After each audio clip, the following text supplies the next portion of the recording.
can do. So just really quickly, I want to know how many of you all are someone who stands to lose your benefits or know someone who has lost their benefits. Medicaid, Medicare, Social Security, Veterans Affairs.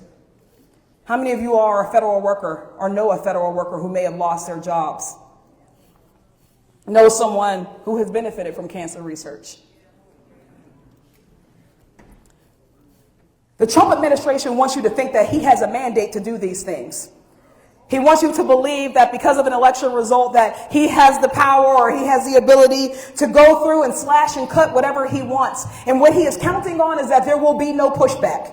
He's counting on the fact that even with all three branches of government, the House, the Senate, the executive branch, and the Supreme Court, that there is nobody who will stand in his pathway to stop him on his journey to erode and to claw back and to cut back everything that we care about and that we love. Why we're having this is because we're here to say that that is not true. That there is still on today the final fail-safe in our democracy. It is the people. It is the people. We're here today to talk through this town hall, not just to give you information and take your questions, but to also to remind you all where power still lies in this system.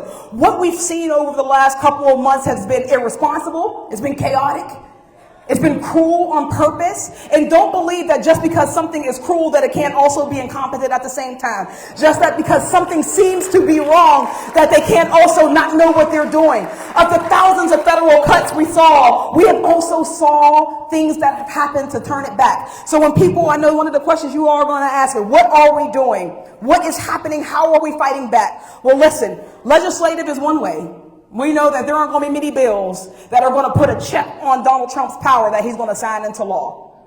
And we recognize that, and that it will not stop us and it cannot stop us. We also know that throughout history tells us that where we see movement in our government, whether it's the Civil Rights Act or the Voting Rights Act or women's suffrage or rights for queer and trans people, whatever it has been, it has always come from the people. It has always come from organized people, an educated electorate, and an empowered voting electorate.